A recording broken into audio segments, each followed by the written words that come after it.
All right, hello everybody, and welcome to episode 2 of Release the Cracken.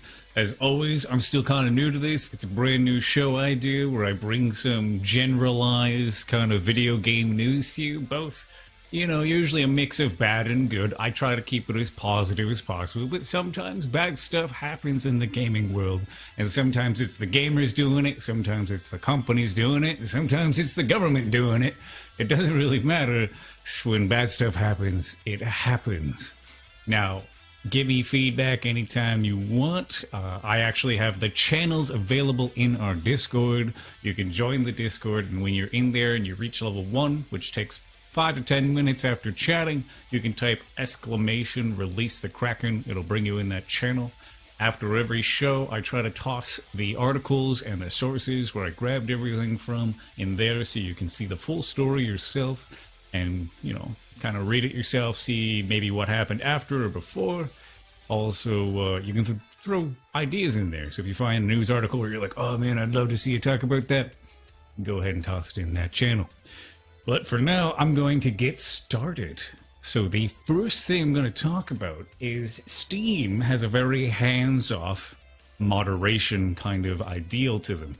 So they tend to not really touch too many people on the social platform unless it is highly reported.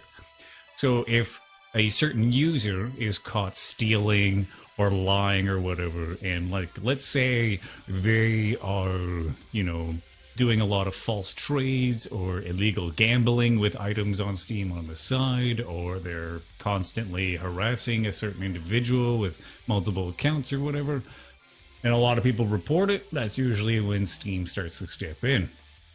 However, there has been a cesspool of bile brewing within Steam because they have a very hands-off algorithm, where you literally can throw just about anything in a group as well as a curator, and you can get away with it unless lots and lots of people report it, and it's kind of getting out of hand.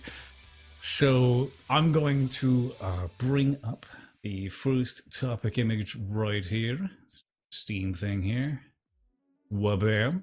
There we go. So on the Steam platform, there's been a continuous growth of curators and stuff that use homophobia, racism, white supremacy, as well as a lot of other hate groups to advertise and create these groups that they are using as this is their scapegoat. This is what they do to try and protect themselves and their game accounts, is they say it is a parody and satire.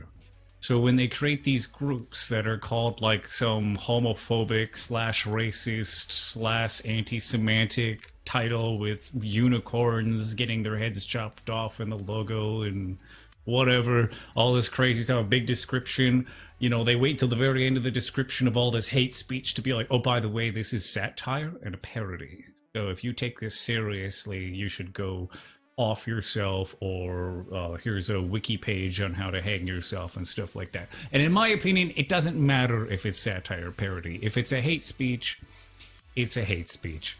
And if it is negative, it is negative. There's a complete difference between making a satire parody of ordering a coffee at Starbucks and making a parody and satire of straight up spitting in an entire culture's face. Religion, orientation, gender, whatever. If you're spitting in their face, it's to me personally, I think it should just be removed. It should not be allowed within the Steam environment or in most social environments. If I was hosting something or had something and people were creating these kind of groups, I would just start banning them, and I would just keep dishing out emails letting everybody know this is not accepted in the Cimmarian environment. If you do not agree, please go to other networks and create your groups. You are not allowed here. We do not want you here.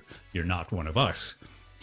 So, to move on this topic, basically there's a lot of people writing articles about Steam is full of hate groups or anti-individual groups, and they pretty much called it a platform of bile, because on the homepage and stuff, Steam's algorithm will actually throw these groups right in front of your face. So you can imagine being a person of darker skin, a person who likes the same gender, or anything of the sort, and you have all these groups and curators that are popping up saying stuff like dank memes for, I don't like saying this word, so bear with me, the F-bomb, to make fun of homosexuality.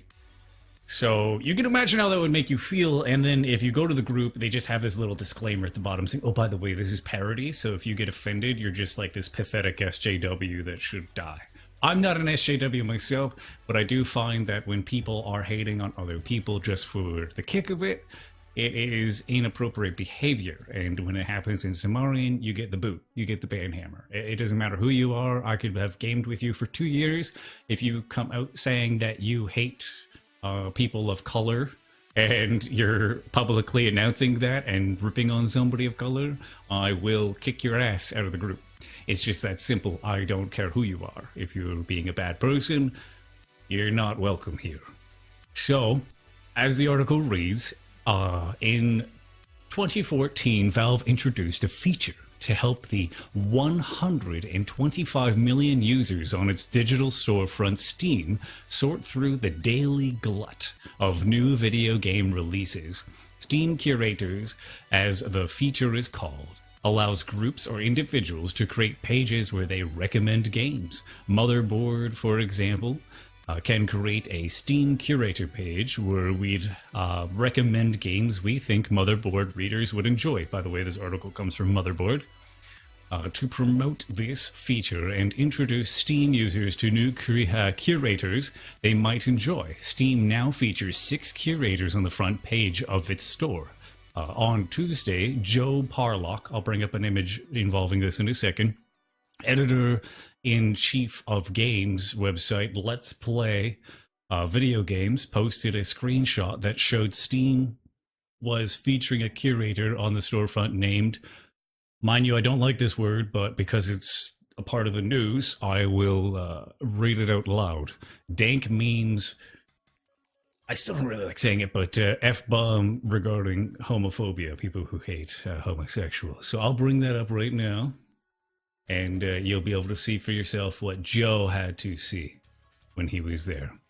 So basically, this is his Twitter, that he was basically expressing that he doesn't like the fact that Steam has no threshold. They have no moderation for this sort of stuff. So you're basically going to have racism, homophobia, white supremacy, all sorts of stuff that is going to end up in your face, and there's nothing you can do about it because their algorithm has decided you want to see this. Their algorithm has legitimately said to you, we want you to see this.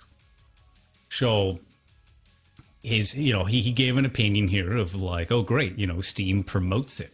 Good job, Steam. That's fantastic. And then at the bottom, he gives kind of a little slur, letting people know that I don't care that it's an algorithm. I don't care that it's automated. I don't care that Steam wants to claim it's not their fault. It was the automated system or anything like that. It still belongs to Steam. It should be Steam's responsibility, which I highly agree with Joe Parlock. I would not disagree with him at all when it comes to this. And it's not even just what is presented here specifically. It's the fact that it does not curate what the curators are doing to begin with. It literally just takes random curators and says, oh, look, these guys write curation. Bam. So it's not even trying to read what they put. For all we know, what they're putting there is just hate speech. And they're assuming it's a good review of a game. So as the article continues, I've reached out to Valve asking how this curator ended up on the front page of the Steam store, but have not heard back. So they tried reaching out to Steam. They tried asking Steam, why are you automatically throwing these kind of hate individuals on the front page for everyone to see? Because to them, it'd be great. They'd be taking screenshots, throwing it all over the internet, on all their networks, whatever, saying, look, freaking Steam put me on the front page, and it's like me insulting tons of people. that the largest digital video game store in the world and the platform that has largely come to define the way video games are played on PCs put a homophobic slur on its front page is obviously not a great look. But perhaps, inevitably, sorry, butchering that word, given the size of Steam's user base, the amount of content users can create on Steam, and Valve's notorious hands-off approach when it comes to moderation, what Parlock saw on the front page is just the tip of the iceberg. If you want to see some ugly stuff, just search Steam curators with the terms like Nazi, Jew, and Trump. And this is the results you'll get. So underneath it shows a bunch of photos, and I did not include these photos because it's a lot, and I mean a lot of nasty stuff, a lot of not safe for work and not safe for most of the general public. I mean, it gets pretty nasty. Let's just say a lot of people are throwing these so-called satire parody groups up that are disgusting, in my opinion, that even if the person threw it up as a quick gag from a game because they were playing a game involving this or anything of the sort, it still is not really a good excuse, in my opinion, and the fact that Steam does very little to nothing about it is an even worse excuse that these individuals can literally just take, and some of the images, like the avatars that are representing of these groups, are bad, very bad, and they throw it all up. It goes, I'm not kidding you, this list is bad.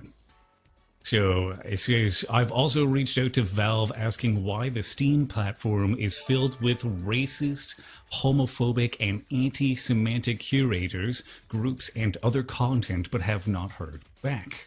Juggalo Otaku 21, thank you very much for that follow. The numbers to the right of the curator name shows how many followers each has. As you can see, they are all very low, but it's not like each curator has a large active following of racists. It's more that there are a lot of racist gag groups, which is what I was getting to. A lot of them say that it's satire or parodied at the bottom, which is a common thing gamers have been doing on Steam. For example, the Waifu Hunter Steam curator recommends games based on whether the game has attractive anime ladies in it or not. However, Steam also allows users to create groups, communities formed around games, shared interests, etc. When I searched Steam groups for Nazi, I found groups that didn't seem like gags at all. The Steam group, that's a really long word with German in it. I cannot read it, but it does say neo-Nazis in the title as well. For example, says it's a group for all neo-Nazis and white supremacists. And it goes on to fuck these people, fuck that people. The group, blah, blah, blah, which has the SS logo as its Steam group image, but not details in its About section, has 104 members. I would go through all of these examples if I could, but it would probably take me several weeks, and searching Steam groups for the term Nazi brings up 7,893 results. Now, this is going a couple months back. It could have grown, it could have gone down. Searching for the N-word brings up 4,520 results. Now, think of this. This was a couple months back, 4,520 groups are ripping on black individuals, and Steam is doing nothing. And I mean nothing. They are zilch. They are doing nothing to defend any of the black individuals that buy from their store, enjoy Steam, and play within Steam. That is bad. That is very bad. That is bad for business, 100%. Like, Steam really needs to get on this, and quick. I don't care if it's satire. I don't care if it's parody. You don't do this to people. You need to learn to kind of step it up a notch and say, hey, by the way, you know how you made this group insulting these people? Yeah, so your Steam games are kind of behind a VAC ban. I hope you enjoyed being that bad person, because you're now gone. And I think that's a great thing to do to these people. If they have, say, 2,000 games, lock them up. Lock their games up, VAC ban them, lock them right up, lock all their games up, let them throw things around the room and say, I just lost this much amount of money because they deserve it. 100%, 100%. If you are like ripping into culture or you're ripping into people just for hate purposes and hate speech, get rid of them. They don't belong there. I don't think that it should belong there at all. Get rid of them. So let's see. When I searched Steam groups for the term white power, I found a group called White Power to Whites that has 85 members. And its about section says that we are a group dedicated to killing. It goes on to a lot of anti-stuff. A link to the bottom of the section says, if you think this group is serious, go to this link, and apparently it takes you to a WikiHow page on how to tie a noose. So this is what I mean. These people are not good people. It has nothing to do with them saying, oh, it's not serious, or it's satire, parody. They should literally go through with a brush and just start cleaning it out. Oh, hey, look, a guy made this group, and here's all these admins and members. Well, we're going to start getting rid of you. I mean, if you have to, release a notice. Let people know that if you have created anything involving hate speech, racism, like anti-orientation, if you're showing like homophobia, anything, we're getting rid of you. We're cleaning you out. You're going to get back banned for this. We're cleaning you out, which I think is what Steam should be doing right now. They should get off that high horse. They make a lot of money. They should be cleaning this up now.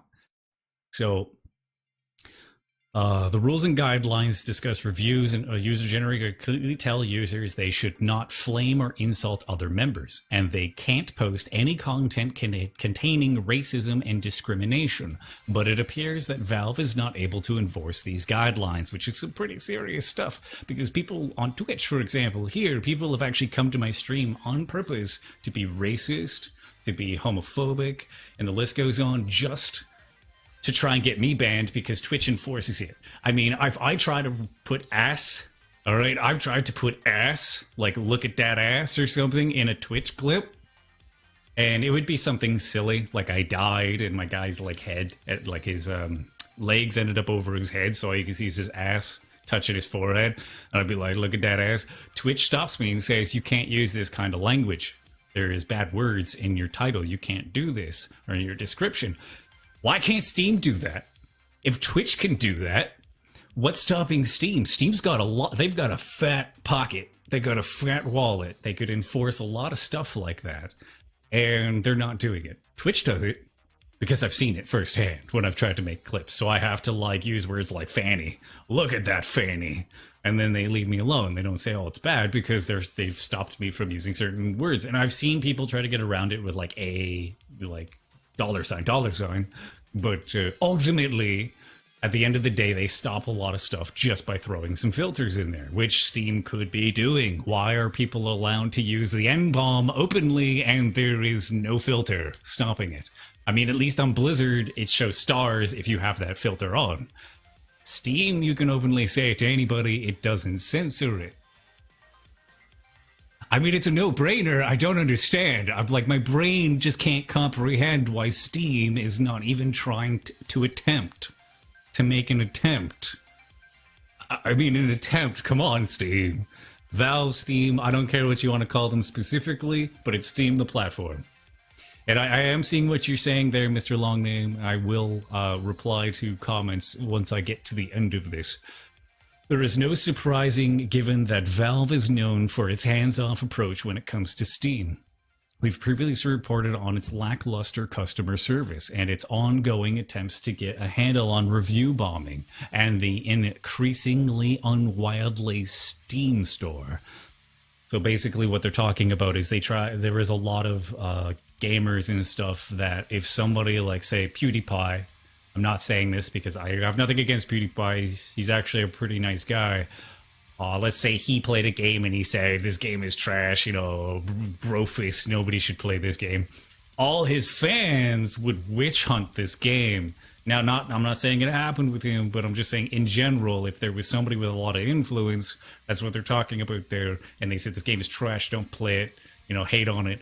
These fans, groupies, whatever you want to call it, would run to this game review page and just bomb it. And it would be like overwhelmingly negative in the reviews. And a lot of companies were saying, we're just going to pull our game because clearly you don't understand how reviews work. That you're just letting people just say it's crap just because one person says they don't like it. So they apparently oftenly rely on their new algorithm and its automated system interface with the community. Last we heard, Valve employees, only around 360 people, I wonder if that's an Xbox joke, who, in addition to operating Steam, also develop its games and do the kind of research and development that has resulted in Steam VR. According to Steam's own documentation, various parts of Steam community are moderated by a combination of official Valve staff, community moderators, and representatives of the game developers and publishers. It's not entirely clear how Valve is currently handling the giant task of moderating on the community of at least 125 million users, but it's clear that it's failing. Now, I don't know how you feel about it, but I feel that when I am a part of a community, I want the community to kind of represent more of a positive thing. That's just me. I would prefer it to be positive. I understand that some people have opinions. I understand that some people get toxic or annoyed. We've all played a game where people start yelling and blaming and pointing fingers. But when it's that bad, when you could literally just throw it up, and just absolutely just destroy a front page, among other things, there is a lot of problems that can occur. And I honestly think that Steam is going down a dark path if they don't get their rear in gear. It's a very dark path. There's a lot of people actually starting to compliment Origin. They're actually saying they like to use Origin. People are actually saying they like to use BNet in comparison to Steam. They feel like Steam is just this glutton a platform that is literally just abusing its power, taking money, and giving these many shits when anything hits the fan. Now, to put it in perspective, YouTube has been attacked over these haters telling YouTube, aka Google, get your ass in gear, fix the problem. Facebook, same thing. Skype, same thing. Even Discord, Google Plus, you name it. Discord, I remember they were attacked. They were told, hey, you've got all these white supremacy groups and stuff that are using your platform to plan their meetups and their raids and stuff. So they even went around and started removing hate groups and people. Why are all these companies getting reprimanded for it, but Steam seems to always go under the radar? And that's what I mean about, like, sometimes I feel like the gaming world is in this kind of weird, its own little tunnel and pathway. And I feel that sometimes when it comes to a platform like Steam, somebody needs to step in and say, hey, what's wrong with you? All these other guys have fixed the problem, or they're at least trying to. You do maybe this much effort, like maybe not that, but you at least, like, you do like 1% effort by adding a couple VAC bans here and there by people that are hacking and stuff like that. But you're not actually trying to solve all the problems. You're just doing the very minimum and saying, well, we're trying. So I think Steam should be reprimanded. I think Steam should be talked to. I think they should be put on the pedestal during interviews. I think they should be on TV, whatever, and put in the public's eye. Why are people allowed to be racist on your platform? Well, they're not. They are, and you're not doing anything about it. Why are people allowed to say homosexuals are bad on your platform? Well, we don't allow that. Then why are they there? Why are they allowed to get away? Well, we use this algorithm, and well, apparently your algorithm sucks because it's all over the place and everybody has to deal with it. It's a cesspool. So what are your plans in the future? Oh, well, we're gonna, because when somebody's in a position like that, when you run a business and you're put on a pedestal like that, you get one or two choices.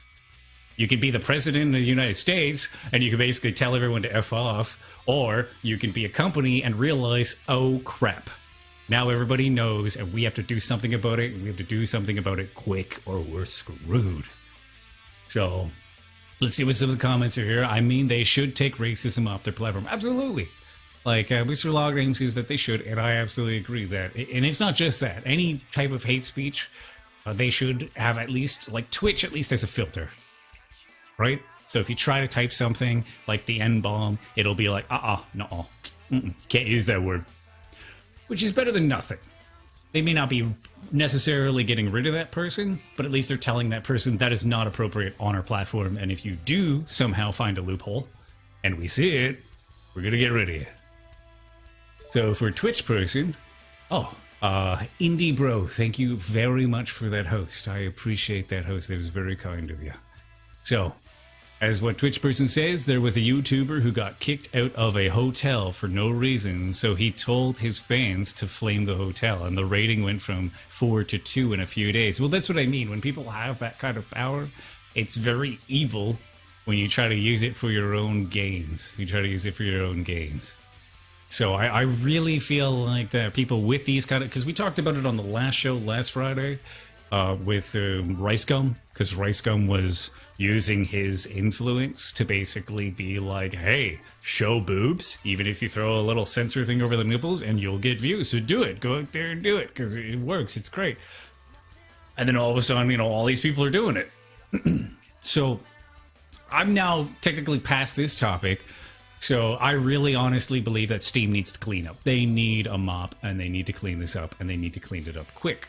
If you get curious on any of these topics, always remember that you can join the channel Release the Kraken in our Discord. And everybody there is totally chill, totally cool. Don't worry, we're not like, hey. So I'm going to go on to the next topic. So that one's done. So I'm gonna close this Joe Parlock one. And I'm going to move on to a more positive one that some of you may have seen this, and some gamers think this is dumb, which I can understand. I 100% understand where you're coming from. So I'm going to now talk about Nintendo's Labo and why it's awesome for your nephews, awesome for your kids, awesome for people that are interested in this sort of thing, because it's kind of like the lowball version of Raspberry Pi, because you're not doing any programming or stuff, but you get to do some fun building. I'm going to show 2 videos about it so you can kind of get the gist of it, why it's cool, why it's neat, and I think it's fantastic for kids. Absolutely fantastic for kids. So let me just pause the music here for a second, and I will toss up those videos for you to watch. And by the way, the chat is open, so feel free to talk amongst yourselves, even if the videos don't necessarily interest you. Like, talk about the last topic we just covered if you wish.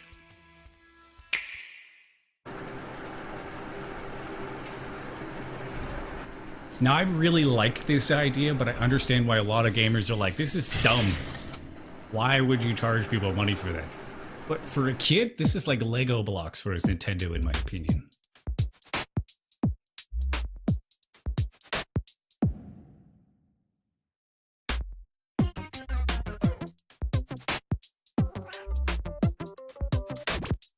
Kitty in there. Brr. Meow.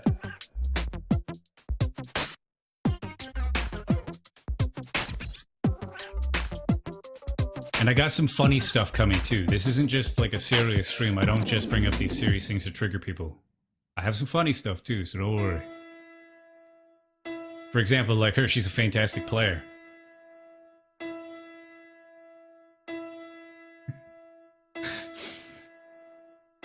Freaking pianist over here.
So I got one more video to show, and like I said, there are a lot of gamers that'd be like, "Wow, seriously, like paper, blah blah blah." But remember, you could kids have an unlimited like I would love to be a kid again. They have an unlimited amount of time, kind of, and they have an unlimited amount of imagination. So you can imagine the kind of kids that would play with one of these, and they build something, and they're like, "Man, like what else could I do outside of this that could be like this?" And they could become like a carpenter. They could become like, an engineer, and the list goes on, because stuff like this, when you let a kid just experiment and be free and be a part of these things, sometimes it can really ignite them, and they're just like, this is the thing. This is me. I'm gonna grow up and be the best engineer ever. I want to work for Nintendo. They probably don't work for Nintendo, but they still, it ignites their personality. It ignites who they are, and it can really help kids get together too, because there's kids that suffer from different things like autism or Down syndrome or ADHD and stuff, and some of this stuff can really help them come together and do things together. I'm going to play the next video, which is basically the robot one, and it kind of shows how it kind of takes the idea of virtual reality but puts it on the external extent, and it like really helps a kid kind of be like, whoa, I'm the robot. So here you go.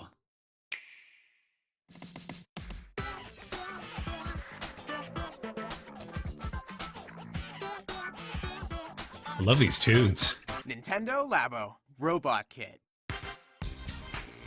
Right out of the box, Nintendo Labo offers many cardboard sheets. And they're full games too.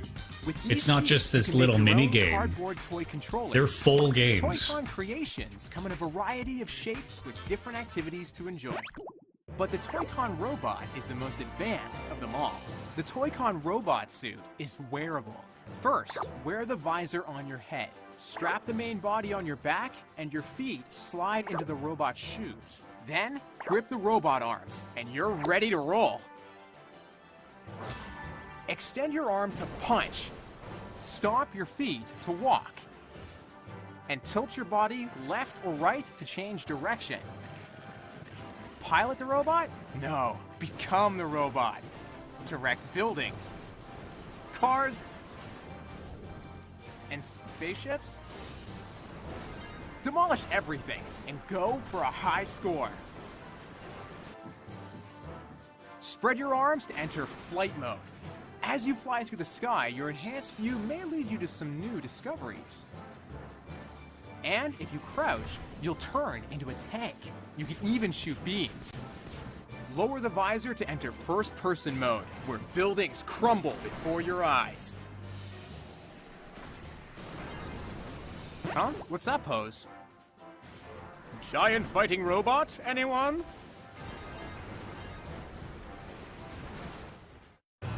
Learn new moves and freely control the robot. I mean, look at that. Punch, if I was a kid, release a long-range attack. I would love this. Blast. Lift one leg while descending to perform a drill kick that rockets downward. While in tank mode, spread your arms to enter flight mode and fly freely through the sky. Now for the big one. Lower the visor, aim, and thrust both arms forward to unleash a special beam. As you clear missions, your power will grow.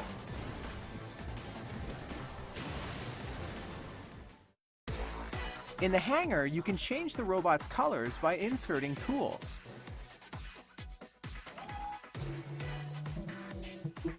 Looking pretty sweet already.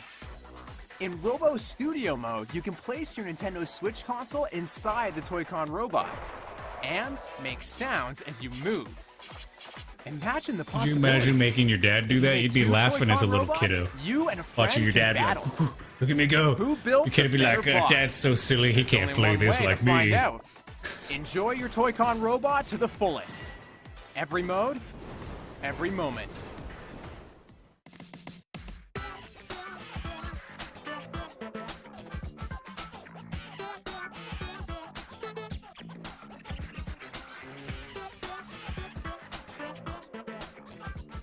Make, play, discover.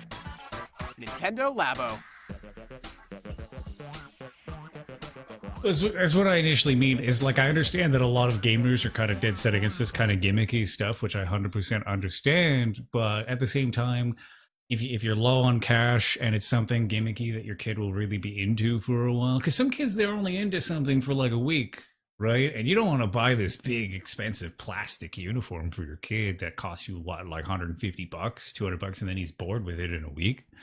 But if you buy him something like this and he has some, you know, fun with it and he gets interested in some of this stuff, it could be a really good investment because it's not overly expensive and it's, you know, it might not have the best durability, but at least you got him to experience something new and something exciting. They even have some arcades around actually right now. So for example, there's some arcades in my province right now where you can actually go to these Nintendo Labos, and you can actually build them there and you can try them out. So, like I said, it's not for every... I always forget to turn that music back on. So, it's not for everybody. But if you got a kiddo, or you got some nephews or nieces or anything like that, you could be the coolest uncle. Or the coolest aunt. And when they come over, you're like, hey, let's build this robot uniform and play this on the Nintendo Switch. And the kid will be like, my parents never let me do these things. You're freaking awesome. So... have at it. It's all about fun. It's not about this like being the next awesome player or whatever. It's about fun. And if the kiddo has fun, that's the major payoff. The major payoff is if the kid has fun and the kid thanks you for it and the kid gets a smile on his face and his heart. That's what it's all about. At the end of the day, that's what its purpose was. So I can understand why, you know, Gamer Master Race would be all pissy over something like this, but for a kiddo that just wants something to do, I hear you. I see where you're coming from. So the next topic is these game subscriptions. Now, a lot of people, when they think of this, they think of World of Warcraft, or they think of Black Desert Online. They think of MMOs that have these monthly subscriptions. Well, that's not what this is about. All right? What this is about is the fact that you can actually get a Netflix of games. So you can order from these different companies. I'll bring it up real quick here so you can kind of get a gist of this. So basically, these companies have come out that's kind of like the Netflix of video games. Now, this helps people with crummy computers and also helps people play games without having to spend a fortune.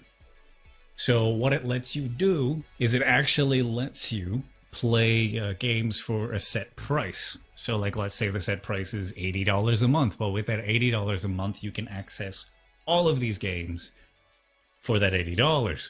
Now, for some gamers, that's awesome because they got a lot of time. They don't want to spend a lot of money. So $80 a month is a good trade-off for them. I don't know the exact prices. I didn't look at the prices because it's not something that specifically interests me. But if it interests you, like I said, either later tonight or tomorrow, I always make sure to throw all these sources in the Release the Cracken channel so you can go see them yourself, check out the corporations and whatever, see the prices.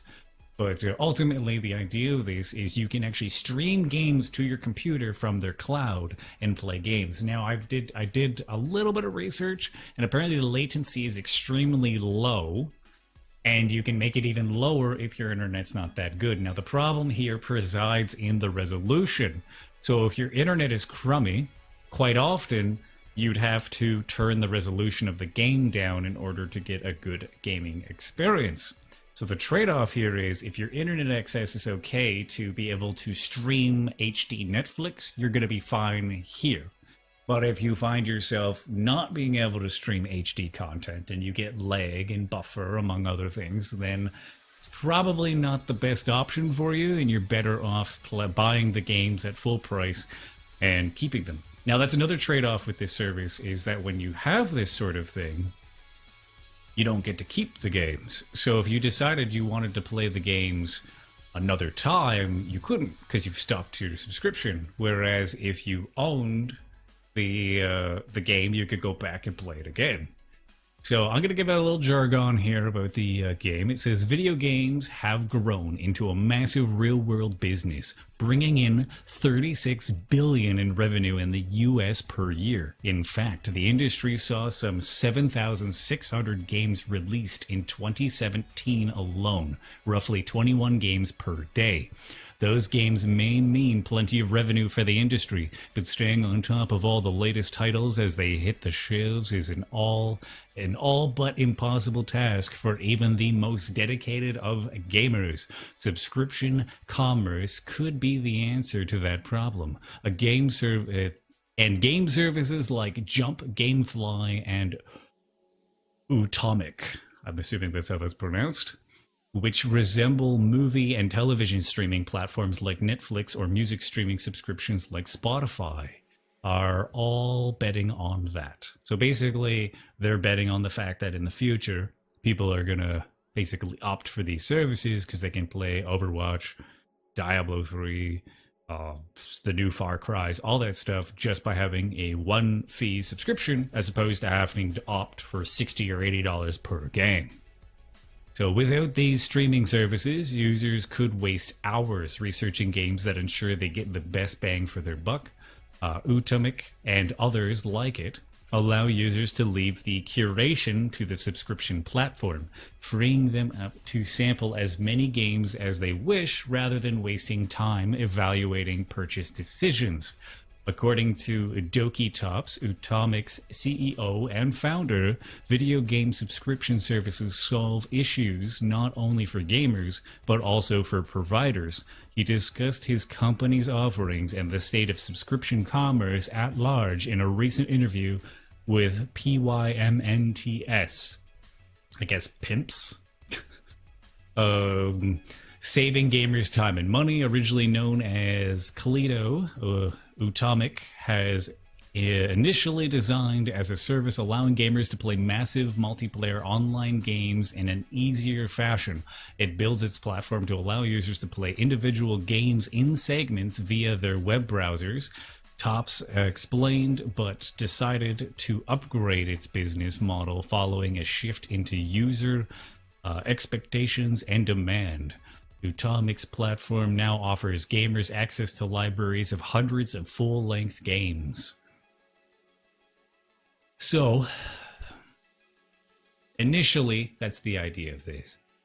The idea of this is, it's like Netflix. So if you like Netflix and you think that you would like the idea of a game Netflix where you could get a 1-month subscription or an annual subscription and you can go through hundreds and hundreds of games per day, or you could find a game that you really like and play it for a monthly fee, as well as jump to other games when you get bored or need a break, as opposed to having to wait for Steam sales or Humble Bundle sales or anything like that. Some people are not into the Humble Monthly. They don't want to funnel up $12 a month to get like $150 worth of games because they don't get to know what all the games they're getting, and they might not want to actually own those games in their Steam library. For example, in Steam, the Steam sales might actually not be good on the game they wanted. So they held on to $40, thinking they're going to be able to buy the 2 games they wanted at least $20 a pop. But one game goes down to $60 and was $80, and the other one goes down to like $45, and it was $60 before, because it's a cheaper company that doesn't want to bring down its prices. We all know who those are. But initially, it could be a great idea, but at the same time, it could also be a bad idea. It really just comes down to if it suits your needs. It's not so much if it's a good idea or bad idea. It's more so if it suits your needs in your current pocket money, as well as if you're going to be playing it or not. So in my opinion, it's great for maybe college students, stuff like that, if they've got some parents sending them allowance. They could, if it was, say, $15 or $20 a month, and they wanted to keep all their money for their food, they could easily funnel up that $20 and stream games to their college laptop or PC and play when they're taking their break from studying and everything else. Someone like me, I'm not really into that. I'd rather own the game. I like to revisit games. I've got all the old Dooms, Quakes, Half-Life, whatever you name. I go back, I play mods, I go back. And that's another thing. Will these services host mods? Right? These are all questions that might never get an answer. they might never happen. How can they play a mod on there? Would they be able to do these sort of things? So, it is what it is. It is what it is. Well, Go Steve, I do have a very dark past. Maybe one day I could tell you about my past right in front of a very hot, steamy bonfire where we can drink Guinness together and we can talk about my dark past. That's weird. It sounded like I was going to hold your hand. Hold your hand. Back in the day, I was a warrior just like you. Stay a while and listen. Okay, so I'm going to move on to the next topic. I kind of feel like this one doesn't have a whole lot of things to talk about. Gamers kind of know what they want. I don't come here to tell gamers what they should do. I just come here to kind of bring some news to your attention that you may not heard of, or you may not know have existed. So I'm going to move on to the next one. That was subscription versus buying. So the next one is actually Bully Hunters. Have you heard of Bully Hunters? Now, Bully Hunters was a sham. Bully Hunters was really poorly executed. The idea of Bully Hunters was to bring attention to women and other people. They pretty much just focused on women, but they wanted to bring focus to them being bullied in games based on their gender, among other things. Now, before you get sensitive, I am all for girl gamers. I don't want anyone in there to be like, oh god, this shit again. It's not what I'm getting into. What I'm getting into is the fact of how poorly they executed this and how poorly the idea of it was. They basically painted women needing white knights. They painted women as defenseless. That women need these people to come into games and save them if they're being bullied, which is terrible. Women can take care of themselves. Women are powerful individuals. They're humans of their own right. They don't need people to come in and save them in a game. They can defend themselves. They can, they have their own opinions, their own ideas, their own play styles. That's what makes gaming so good and unique online, is that when you play with two different people, they're going to play completely different. That's what's so great. So, ultimately, I'm going to play a video for you, which is just a bit that I dug out because the whole stream is like, I think it's 30 or 40 minutes. I will put the whole stream in Release the Cracken's channel in our Discord. But I will put the clip so you can see for yourself at how silly this was. And they actually got ridiculed online by not only gamers, including female gamers, because they were like, why did you paint me with a princess syndrome brush? That every time somebody insults me, I need a white knight to come in and save me. But also just the general public being like, are you serious? Like, you think we want to believe this? Because you could tell it was a sham from the beginning. It's fake. It's acted out. They have the same guy go into every game and basically say the same bullcrap to random women that are playing this game, and they say they're public servers with public gamers doing this. And the best part, out of all games to pick, they picked Counter-Strike Global Offense. You do not pick a big bear like that. You do not pick a big game like that and try to say, look, there's bullying in gaming. It's Counter-Strike. Any gamer on this planet knows that Counter-Strike's full of toxic people. You can't avoid that. It's going to be everywhere. It's the people that get racist and stuff that get booted, or hackers. Because as we discussed earlier, Steam's a little lazy when it comes to moderating. They've always been a little lazy when it comes to moderating. But before I talk too much, I'm going to roll that video for you. Over here, we have our casual gamers. These gamers represent you and I. They're just doing what they love to do. They're right now playing Counter-Strike Global Offensive, otherwise known as CSGO. They're playing in various game servers all across the internet. Oh, and by the way, thank you for that follow. Here, I appreciate that. We have some completely different gamers. Thank you, Go. Not connected into the casual gamers whatsoever in any way. These are the Bully Hunters. They're pro elite gamers who would like to use their skills in gaming to help in-game harassment. The White Knights. And in-game harassment. And make it a more respectable, welcoming place for everyone. And this was live on Twitch. So, this is a live stream. How does this all work? First, let me introduce you to my co-host, our co-host, Tien Tran. Tell us a little bit about yourself.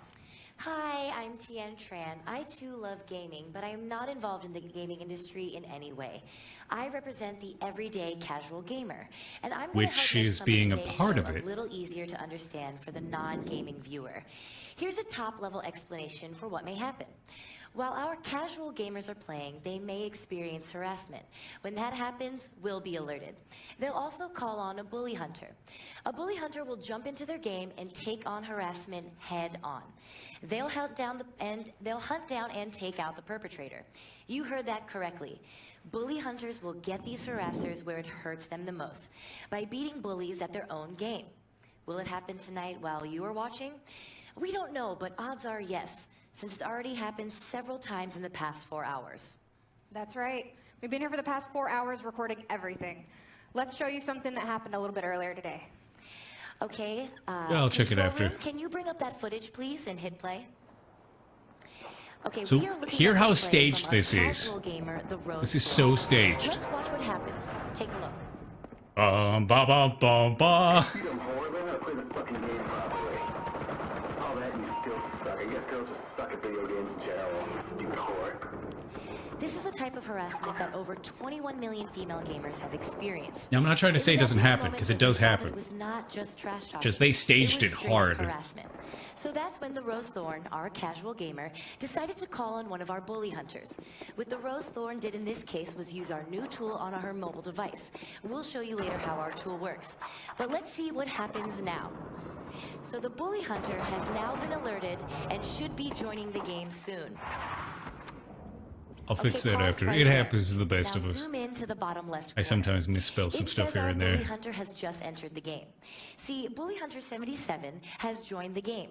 Now our victim, the Rose Thorn, and our Bully Hunter can communicate with one another. Let's take a look at how that plays out. Now let's zoom out and roll the footage, please. I mean, come on, this is so staged. And they do it numerous times during the stream. And there it is. Pause right there again, please. Now, our bully hunter has asked the Rose Thorn live in-game who is harassing her. And our victim then immediately replied. Let's zoom in again on the bottom left-hand corner. Now, you see there, the tool connected these two, a victim with a bully hunter. Okay, so now Bully Hunter 77 knows the name of the harasser, and she is ready to take action. Now we are going to switch over to Bully Hunter 77 screen to watch the hunt. Why isn't it Test out 76? features and play That'd be it. hilarious. So we are watching our bully hunter. She Stop knows who bullying the and get back to harasser that is, and she's on payload. the hunt. Man, You can still hear the harassment in the background. It doesn't stop. So now Bully Hunter 77 is looking for the harasser. And it looks like she's going to use her knife, folks. And there it is. Just pause right there. Let's back up and see that again. Look at this. This is the future of esports. A brilliant knife move. Very difficult. And look Very right there. difficult. See in the lower left-hand corner. Let's pause that and zoom into that. Our bully hunter left the calling card message to the harasser. Harassment is not a game. Bullyhunters.org. So, there, yeah, I can't even take it seriously because I'll put the whole video in Release the Cracken. So after the show, you're going to be able to find that stuff in there. I put in the full articles as well as everything in there so that you guys can tell that I'm not trying to doctor it. Like, I'm not trying to doctor this stuff and be like, oh, I'm trying to make it seem worse than it was. They do this every time. They play this casual gamer, casual female gamer who goes into a game, she shoots the wall a bit or whatever, kills a bunch of people like a pro, and then some dude says the same stuff every time. He's like, oh, girl gamers, you all suck at games, you're a bunch of this and that's and that's and this. It's the whole thing was staged, and then she even openly admits it's staged publicly after they got reprimanded. They got reprimanded a lot. So I'm going to go here real quick so that I can get to the talk of it. Oh, here we go. So basically, the set featured casual gamers playing CSGO on computers while across the room, the bully hunters waited to enter the fray. An online tool was supposed to summon them into the game, where they would track down and eliminate bullies, leaving a calling card in the chat, "Harassment is not a game." The live stream included two purported episodes of harassment. In each, a voice that sounded like it belonged to the same man made vulgar, sexist, and threatening remarks to female players, only to be dispatched by a bully hunter. The action seemed artificial to veteran CSGO players who accurately called it out as fake.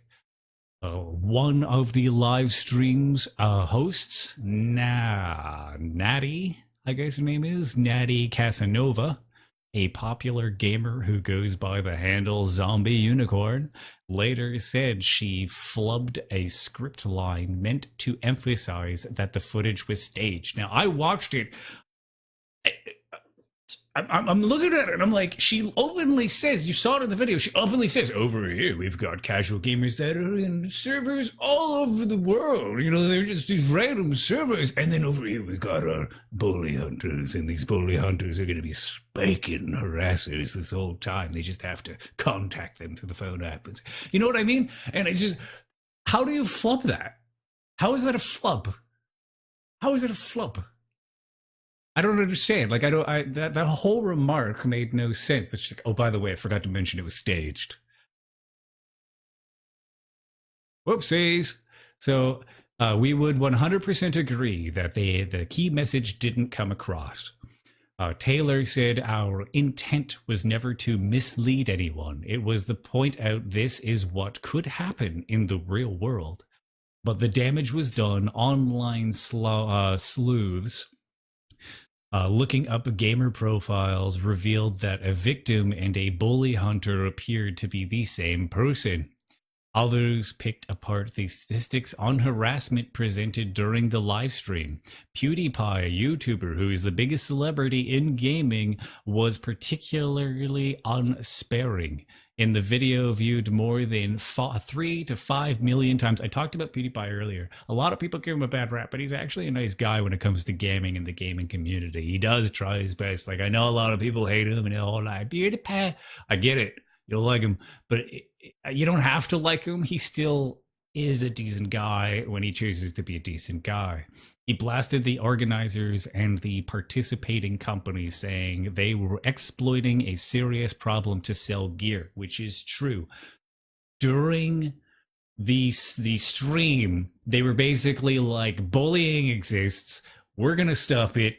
Buy these headphones. That is pretty much how the stream goes. Bullied, stopped it, buy these headphones. That's how it went. So you did more harm than good here, clearly, he said. This is so idiotic that no one is going to take harassment seriously. That's how stupid it is, so don't pretend that you took a step forward. This is taking a step back, which I agree with him on this point. It is a huge step back. They pretty much made it seem like women can't defend themselves. Women don't have a voice. They can't take care of themselves online. They don't represent themselves. They need somebody else to come in and represent them. They need somebody to come in and be their white knight, which I wholesomely 100% disagree with. I play with tons of female gamers. I just call them gamers because I see them the same as me. I don't see this weird, this is your category, this is my category. That's dumb to me. They are just as good as me, if not better. I never ever try to disregard them in a game, disregard their skills, and I never try to regard them based on the way they look, let alone that their skill is based on the fact that they have a gender that is different from mine. That is very silly. I've played with everyone from people that are homosexual, transgendered, people that are bisexual, pansexual, you name it. I've played with them all, and guess what? They all play the game, and they all play differently, and they can defend themselves, and they have a voice, and they don't need a white knight to come in and be like, oh, are you making fun of them? Well, it just so happens that I'm a bully hunter, and harassment's not a game. You know, like, they don't need that. They're very powerful people in their own right. It's just, the whole thing's silly. The whole thing is just bleh. So the only group that stood by the effort was Chicago Now. Oh, sorry, I skipped a little portion. The companies quickly put up statements distancing themselves from bully hunters. SteelSeries said that its only role was to donate equipment and support the call for positive change, and that it hadn't been involved in executing the campaign. The only group that stood by the effort was Chicago Now. Paloma Delgadillo, the chapter's president, said she wasn't surprised by the blowback, but rejected the idea that it harmed the anti-harassment movement. As an activist, you never have perfect tools in your toolbox, she said. I'm of the opinion that if there's a problem, we always need to be looking for a solution. If it doesn't work, it's okay. Hopefully this brings attention to it. We already knew it was a problem. We already knew it was happening to people. We already knew that women get mistreated in gaming as well as the real world. Gamers are not stupid. Some of them are complete pricks. They'll never be in Cimmarian. They get kicked. They get banned. I think what we're trying to do, as well as many other groups online are trying to do, is a much better approach. You basically try to get the good people together and the good people that are accepting and nice to game together and to socialize. The bad people can just get cut off and kicked out. They attack me all the time. I'm constantly harassed. There's people currently watching that have seen it live happen to me. I get attacked all the time. I'm constantly harassed and attacked. I've had people try to stream snipe me. I've had people try to hack all my accounts. I've had people throw all sorts of slurs at me, tag me in things that should not be tagged me in. The list goes on. So it's not just them, it's everybody, but gamers are not stupid. They know it goes on, and that's why I think it's better if we create groups that are more so based on the idealism, because it's kind of what it is at the end of the day, that there are good gamers out there, and it's better to bring the good people together than trying to completely eradicate the bad people by silly stunts like this, because all it's doing is reinforcing them. You're literally spitting in their face and giving them ammunition, which is not going to do your cause any good, in my opinion. They're going to throw it all over their social networks and say, look at how stupid they are. Look how dumb and gullible they are, and blah, blah, blah. And you know what? It's like I said, if somebody comes into Cimmarian and starts making fun of women, starts making fun of homosexuality, starts making fun of black people, Asian people, Indians, whatever, we have a talk with them, tell them this is inappropriate. If you open your mouth again, you're gone.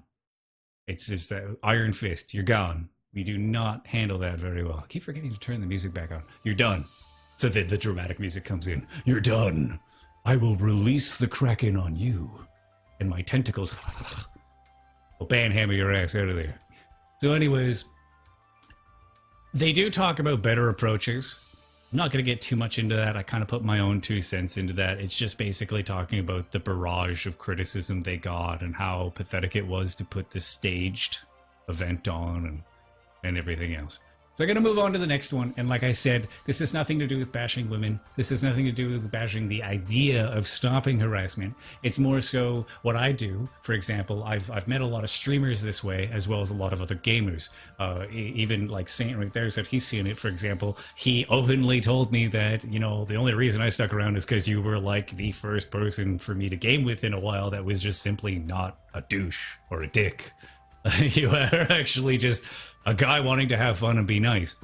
And that's what I tell them. Like when I hang out online in games and somebody starts ripping into somebody because they're black or something, I mute them. I tell the person, this is how you mute them. You push P, you hit that speaker or whatever. This is going to mute them. And if you'd like to play with me some more, you're more than welcome to, because I don't see any difference between the two of us. You want to group up? We can group up, play some games together. Chill your nerves. We're here to have a good time. Let's go have a good time, my friend. Let's go have a good time. And I've met tons of people that way. I've met people all over the place. You never know. They could work for NASA. They could be an engineer. They could be a doctor. They could be a lawyer. They could be just a really cool person. So the fact that these people are willing to push them away just because of something simple like that, they're missing out on some really cool gamers that they could know. Like you guys. I don't know your stories, and a lot of you could be really interesting going to school for this stuff. You could know for like first aid. If I have a heart attack, I want you to like me, not hate me. I'm not going to be upset because somebody put their lips on me and saved my life. I'm going to be freaking grateful that they just saved my life because I would have died elsewise. So I don't care if it, you know, who the person is, as long as if they're a nice, genuine person, I want them in my life. I think they could be a beautiful person at the end of the day. And I like to reinforce that in people. You know, if somebody calls me gay online, I say, so? What's the big deal? I'm not. But that's my reinforcement of defending it. There's nothing wrong with it. So I just say, so? It doesn't change how I play. Maybe I find some of the male characters hot, but that's about it. So, moving on to the next topic. So that was Bully Hunters. If you get interested, that is Bully Hunters, and always I will put it in the thing so you guys can see it, the Discord. So the next one is actually made me laugh. This one made me laugh a lot. So Alexa, which is, I believe, Amazon's voice-activated supercomputer thingy, has started coaching gamers with its AI on how to play better. Now, Activision, which is also a part of Blizzard, I'm pretty sure Activision is a part of Blizzard, has basically invested in this as well, and they think it's the future, apparently.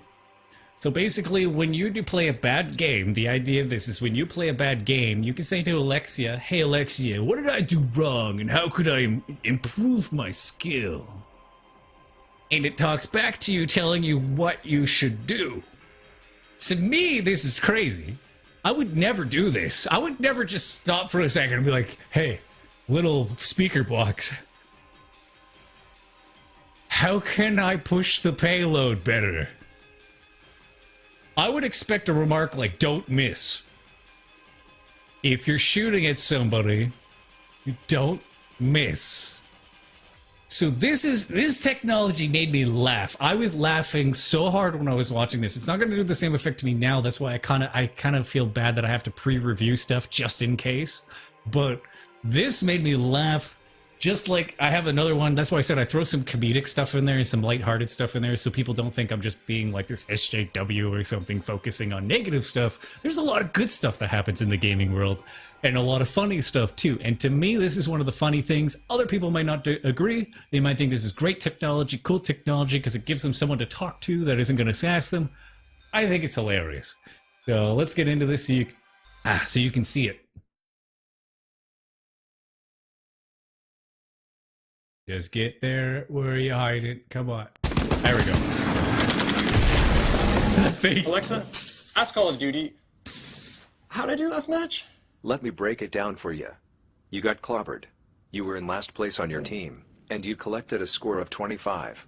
Okay, how do I improve my skills? Use a How do grip I to improve reduce my recoil skills? and help improve accuracy.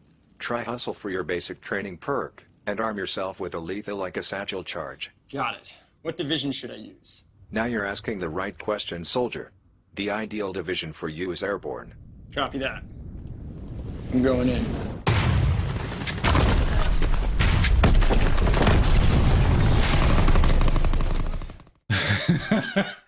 Copy that. I'm going in. Alexa, get my back. Where's Metal Gear? You know,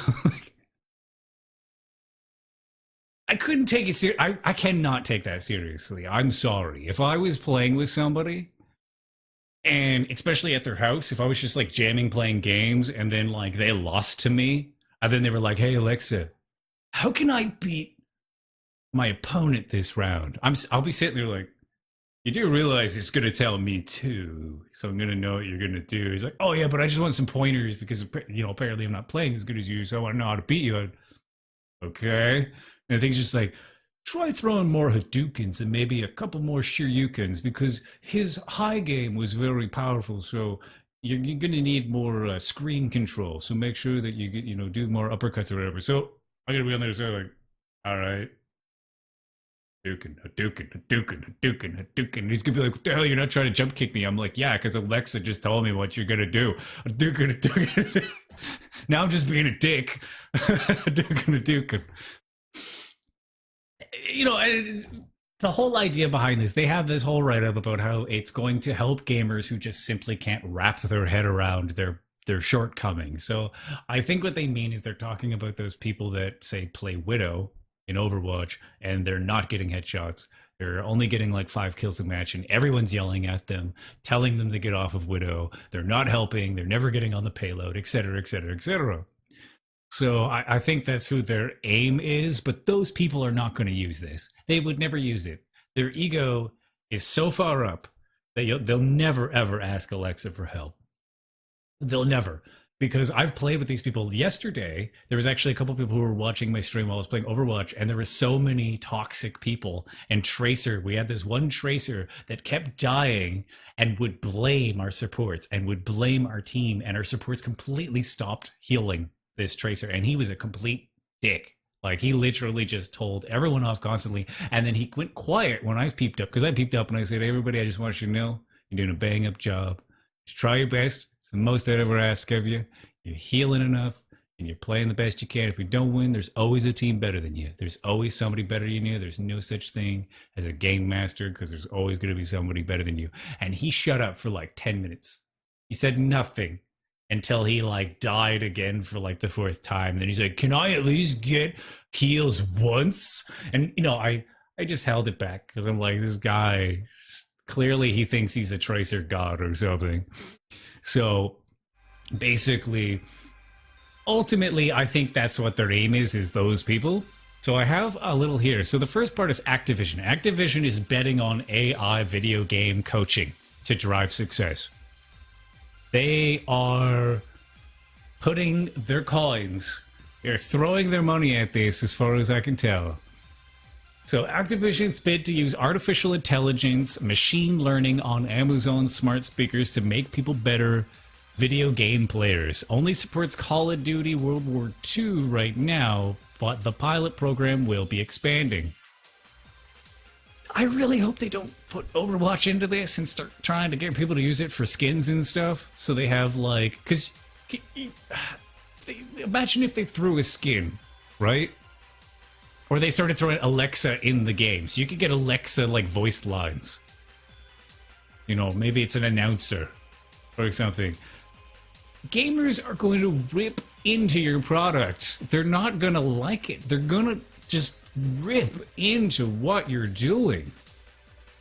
Nobody is going... If you wear a skin that says, like, Alexa Coach or something, what gamer is going to say, oh man, use Alexa too, what's up, my bro? Let's do this. Let's get out there and kick some ass. Like, no gamer is going to do that. Every gamer is going to be like, look at this guy. He just spent like $200, $300 on an AI coach. It's basically going to tell him next time it's Tracer, do a little less recalling. It's a little less recalling. So right now, this is focused on Call of Duty, and we launch a new Call of Duty game every year. So this is an incredible opportunity and testing ground. Activision Publishing Chief Marketing Officer Tim Ellis told Variety. He added that the Amazon Echo-powered free service will support Call of Duty, Black Ops 4, and gameplay coaching coming to Alexa skills for Destiny 2. Isn't off the table either. The idea of creating an Alexa skill that plugs into Activision games, first Destiny 2, and now Call of Duty World War II, was the brainchild of Ellis and an internal group at Activision called Marketing Tech. And that was sparked by the shift in the sorts of games Activision was working on. Pretty much the gist of it. It's their marketing. Their marketing thinks that this is going to like make gamers better and play more games. And there's a lot of them. There's a lot of videos. That was one. They have one. They've tried to make it very universal. So there's one with a white dude, one with a black dude, one with a girl, one with an Asian guy, and the list goes on. So they pretty much made a video to try and cover everybody. So I guess they don't get ripped on for not including somebody. But yeah, so here's some of the features to look forward to in the future if you buy Alexa. All right? Match summaries and highlights of your recent gameplay. Social features, including whether friends are currently playing and comparing your stats and achievements to theirs. Contract and order status, both during and after a match, so that you see how close you are to completing the contract and earning a reward. Latest in-game news, including events and game updates. Game and features descriptions. It's like, Alexa, what does this game play like? No. I don't see it. I don't see it being a thing. VR is going to take off before this, in my opinion. Gamers are more inclined to play virtual reality than buying Alexa just to be like, Alexa, how good did I play? And then if Alexa's like, oh, you got totally wrecked. Well, fuck you too, Alexa. No gamer is going to buy into this, in my opinion. It's just... That's what I mean, probably, is a stat app could be better. Because, you know, do people not read anymore? I have bots in the Discord that'll tell you your stats. They'll tell you how good you're doing in games. How good you're doing in both competitive and quick play. They'll tell you your accuracy percentage, your average kill death ratio. Why do you need Alexa to read that out to you? Hey, how often do I die? All the time. Well, f you, Alexa. That's all you're going to hear from gamers. All the time. Well, f you, Alexa. You're a total scrub. Go off, Alexa. So, that's the gist of that. I do have, I believe, 2 more. Yeah, so I have 2 more to show off. So the first one is kind of funny in retrospect for me.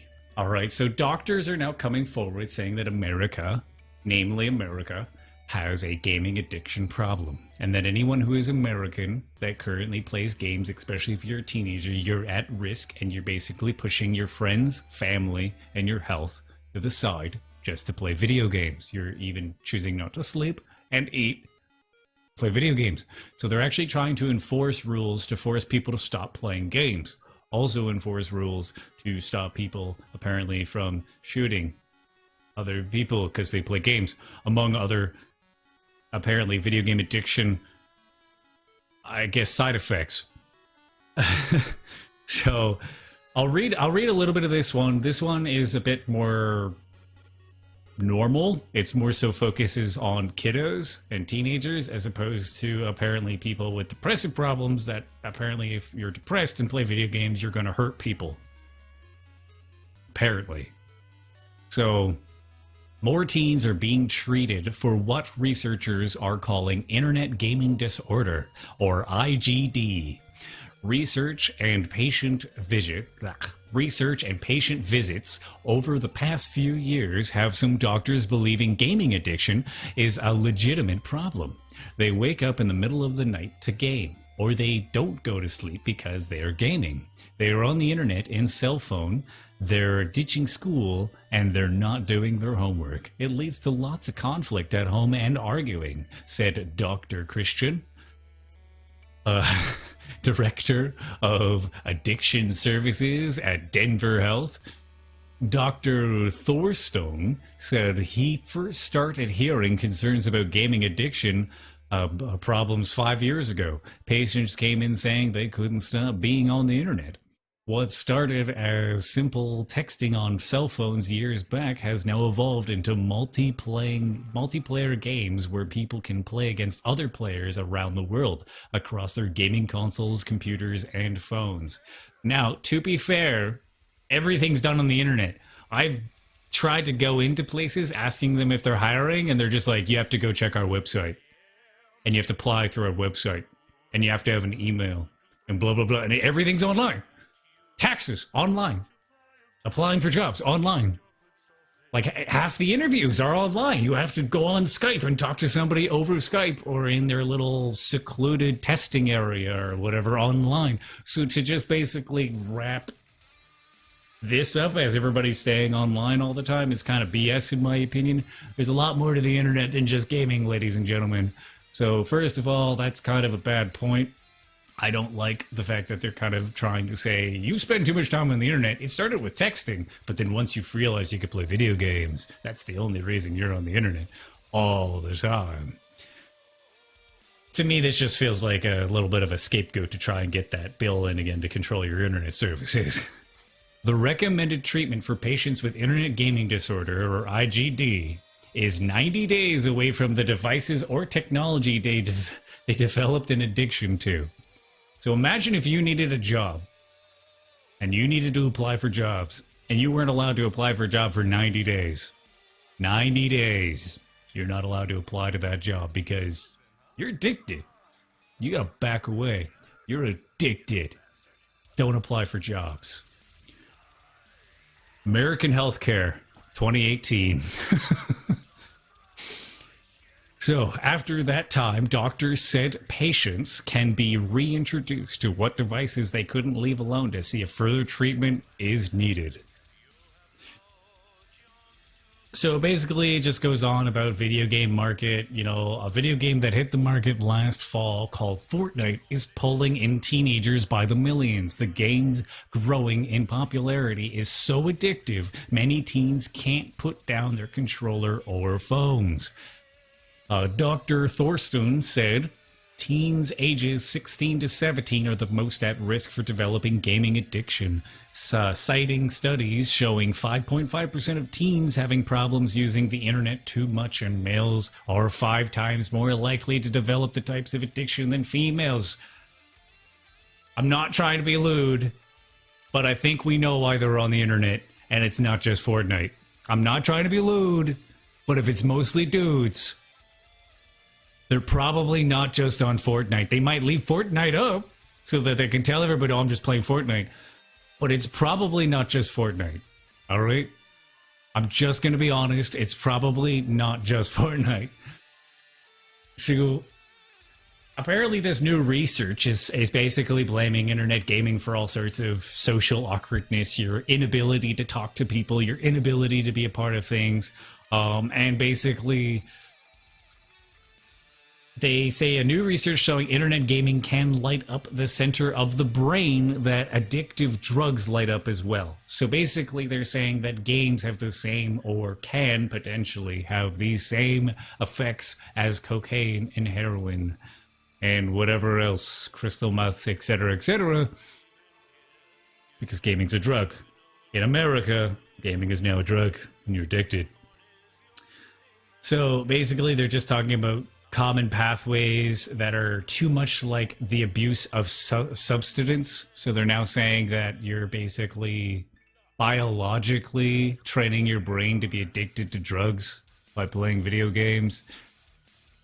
You should step up, stop your kids and other people from playing said games. Ultimately, blah, blah, blah, blah, blah. But it does try to put a light note at the very end. I'll say the light note at the very end. Gaming communities can be a positive atmosphere when used in the right way. They bring friends together and create a fun activity. However, when the gaming becomes a priority and takes away from kids and teens having human contact, then doctors recommend parents stepping in and having a conversation about setting boundaries or seeking professional help. So to be fair, and hello everybody, welcome. And to be fair, there is some truth to that. But, I mean, like Cimmarian, for example, is creating a healthy environment for people to be able to talk and stuff and understand that everybody comes from all sorts of different races and backgrounds, and they, you know, people can love the same gender, they could love the opposite gender, they could be whatever, and we don't care. What matters to us is that you're a gamer. So their last point does kind of reference things like Cimmarian, but at the same time, the whole thing where it's like, they're saying that if you game long hours, you're addicted to games like a drug. You've basically trained your brain that video games are a substance, like cocaine. American Healthcare 2018. You're addicted to video games. Stop it. Stop it. Trump's even talked about it. Stop it. All right, so I actually have a funny video in regarding this, okay? I have a funny video. It's my last thing of the night. It's a funny, actually, no, it's not the last thing. Sorry. There's two more things, but these are funny stuff. This is me just bringing up funny stuff for your entertainment. So this next one is a video, and this Fortnite player decided that Fortnite was more important than his life. So I'm going to play this for you so you can see. Just close this and open this. Anton Williams here. He lives in that house with the power lines down on it, and he was home when this happened. And Anton, you keep saying, I can't believe this is happening in Greensboro, right? Right. So tell us what you were doing and what you saw. I was sitting at home, and I was playing Fortnite, and all of a sudden I just hear a bunch of noise, and I look out the window, and I start seeing the roof come off the houses in front of me. But then I sit back down because I only got like a couple people left in my gang. I was going to try to finish the game. But then it just started getting worse, and then I saw the power lines come down, so I told my sister and my nephew to come into the bathroom so everything would be okay. What did you hear? I mean, was it loud noise? A lot of people say it sounds like a train, but did you hear anything or hear anything hitting against your home? No, I really didn't hear anything, but I really did hear when the roof started coming off the side of the house, and then when the truck flipped, then I heard that. And what's going through your mind as you said you're in the bathroom with your sister and nephew? I'm like, honestly, I was just thinking about the game. So maybe there's some truth. Maybe America's on the right path.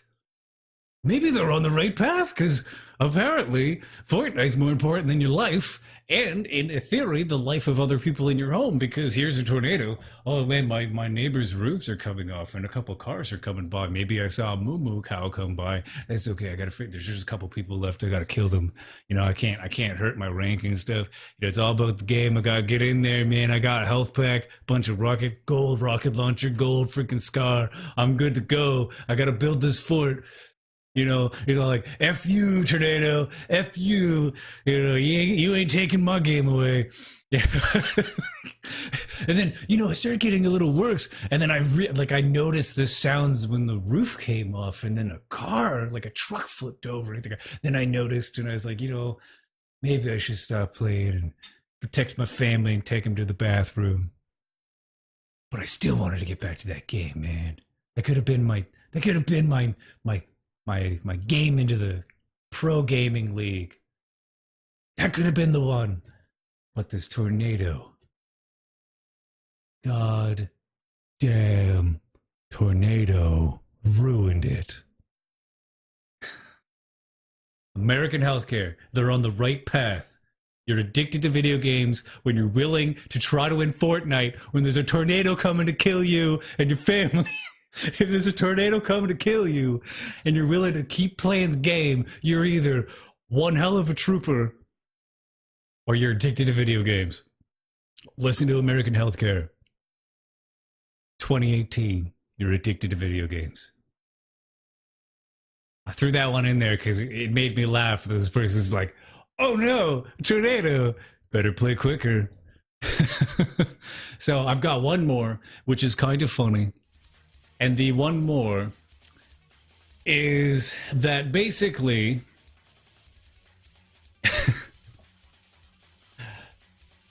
have you guys heard of Wish? It's like a retail, like free-for-all, where you can kind of find all sorts of stuff on the cheap, and it comes from Chinese and Taiwanese retailers, as well as American retailers and British retailers, etc., etc. I don't know if you've heard of Wish before. But Wish, basically, that's what they do. They bring you these items and you can buy them on the cheap most of the time. So,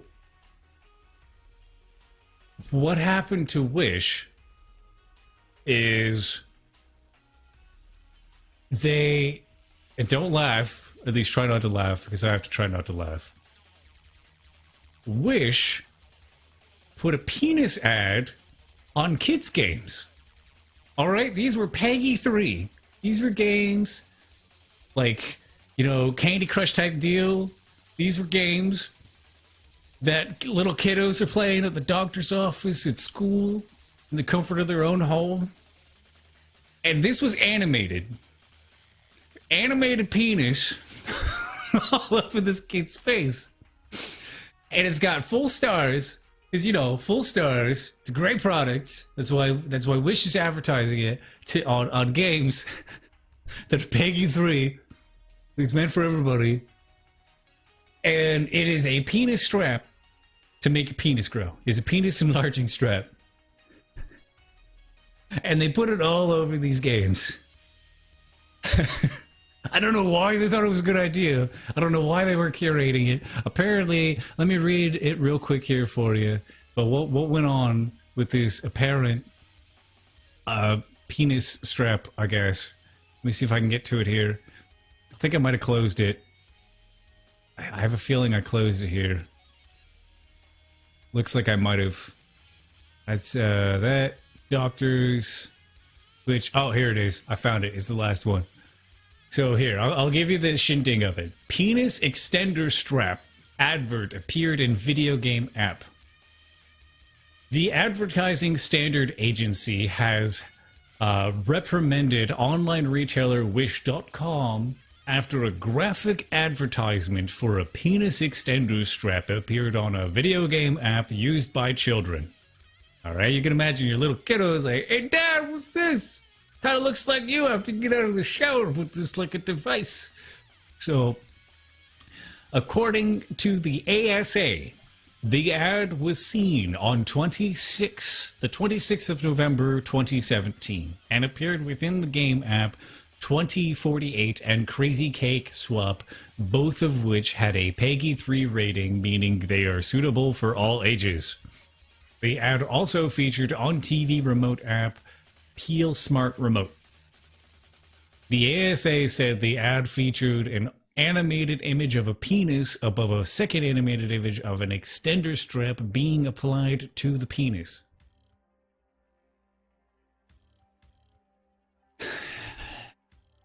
You can hear it where I'm just like, why would like anybody else would be getting sued, but Wish can just kind of go under the radar like Steam. It's just, they can just go under the radar for this silly stuff.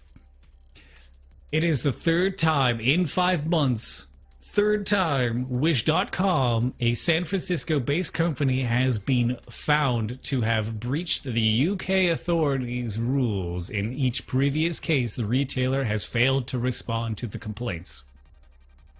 Similar to Steam, they can literally just say, "Our platform, go F yourself, we'll deal with it when we feel like it." 3 complaints were made about the latest advert, pointing out that it could easily be seen by children. The company did not respond to the ASA's inquiries. Catch App, the developer of the game 2048, said they had increased the age rating in response to the complaints, while the other developers did not provide substantive responses. The ASA has limited power to punish those that breach advertising standards, but it upheld the complaints and said the ad must not appear again in an untargeted medium. So it seems like their hands are mostly tied, except that they can pursue them if these ads appear again. So I don't really know what ultimately is going to go on, but basically, penis, children, strap-on extender. That's the extent of this. I don't know. I don't know how these companies get away with it. I'll never understand. You know, one game does something like this, they're getting sued by like 20 people that apparently have PTSD of seeing an animated penis in a game. Company like Wish does it. They're just like, we'll ignore it, it'll go away. Ignore it. So,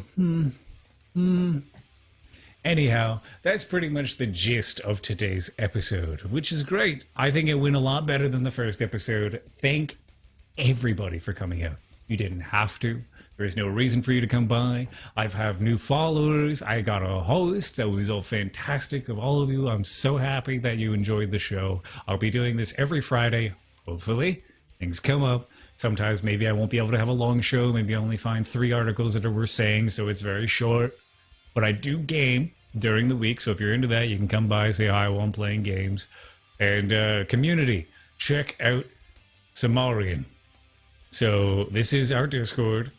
totally cool people in there. A lot of the people in chat are in that Discord. We've got Discord games. We've got gaming channels. We've got channels for your media, your artwork, your photography. We've got lifestyle channels for gamers, so you can talk about health, like working out. You can talk about eating habits, new recipes.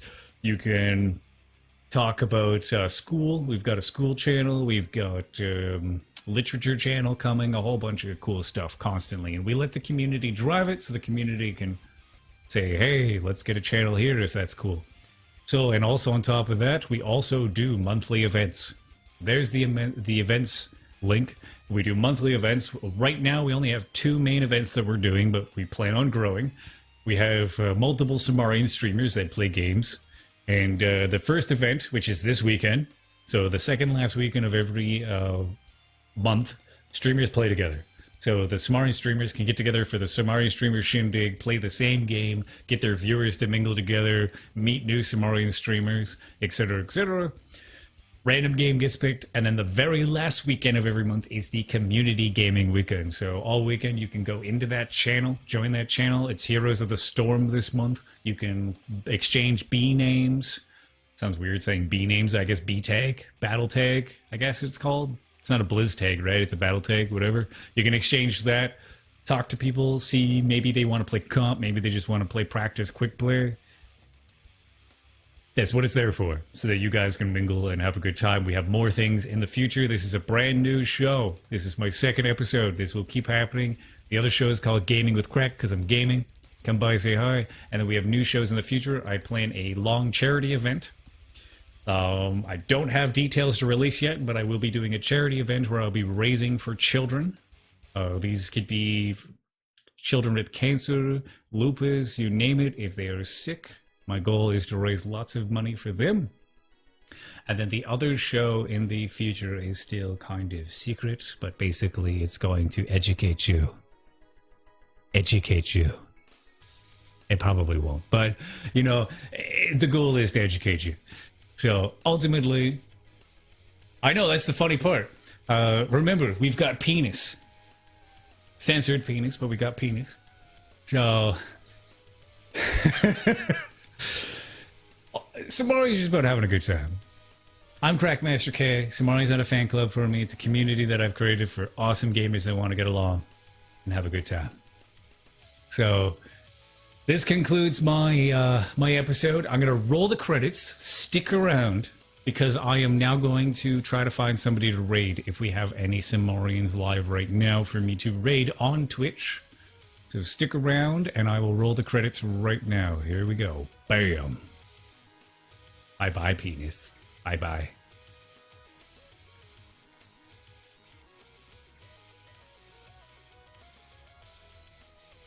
Are you going to do this to me? There we go. I was like, you seriously gonna do this to me? I thought it was gonna freaking straight up like flapjack me. Okay. So it appears that unfortunately I do not have anyone to stream right now. Everybody's either offline watching somebody else or yeah, just offline. But you know, check us out. Continuously growing, and yeah, this concludes Release the Kraken, and have yourself a lovely evening. I might be back to play some games, but for now, thank you so much for dropping by. You're all absolutely sweet for that. So, adios for now. Does a lot of hammy acting when he's on camera. When he's off camera, he's not like that. You know, PewDiePie, all those guys, they all do that. It's a form of hamminess.